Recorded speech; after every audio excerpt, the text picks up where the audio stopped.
Welcome to Idol Linda Vlog. Gaya ng sinabi ko sa inyo, nung nasa Little Kyoto ako ay sumakay tayo sa kabayo na ito.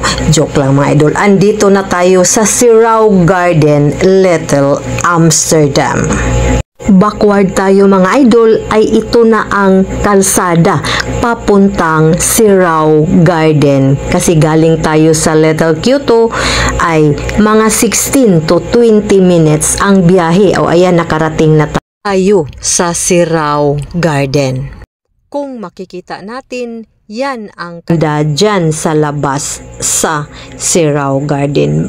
Ito na ang entrance at saka syempre magbabayad muna bago makapasok. 100 pesos ang kanilang entrance fee.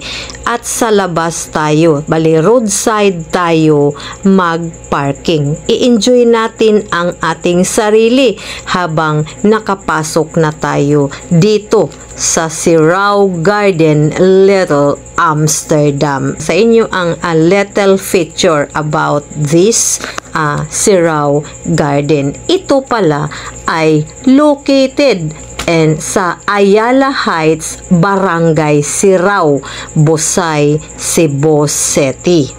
Ang entrance fee ay 100 pesos at mag-open po sila 8 AM to 5 PM. Ang history po nito ay Sirao Flower Garden was originally a piece of farmland owned of Cebuano. The idea for the garden originated. It was opened on January 2016 and 28 kilometers from Mactan, Cebu International Airport. At sa pagkakaalam din natin ay ang nagmamay-ari nito ay si Madam Elena C. Chua. At for your informations, there are two gardens pala in Sirao. One is the Sirao Pictorial Garden and the other is the camping site. English yan ha?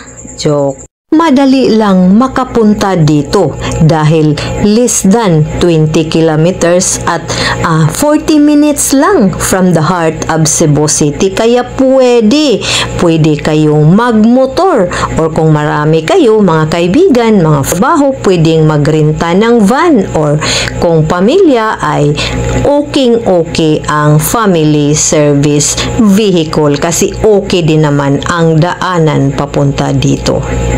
Mega shout out sa nag-invite natin dito, sina Tito at Tita Merly Pedraduha at sa kanilang mga anak na sina Darrell at Duna and family at sa mga relatives ni Tita Merly Pedraduha.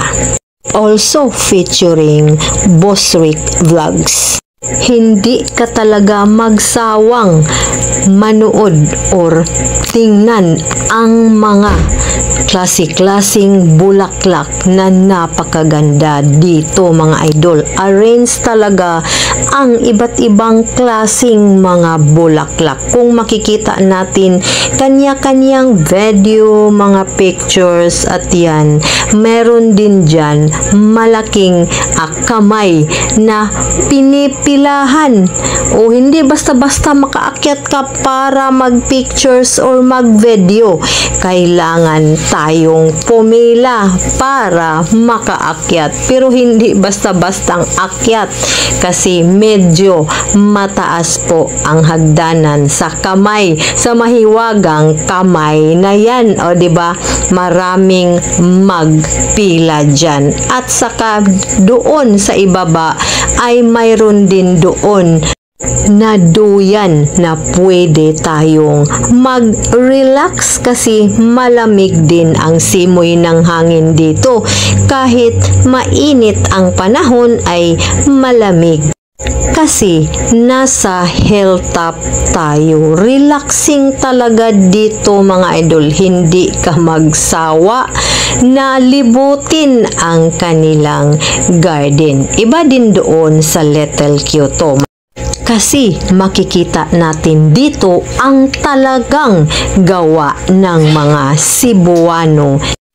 At sana huwag kayong magsawa na panoorin ang mga videos ko dahil sa susunod ay dadalhin ko naman kayo doon sa Buwakan ni Alejandra. Isa din ito sa pinakamagandang tourist attractions dito sa Cebu City, Philippines. Thank you for watching!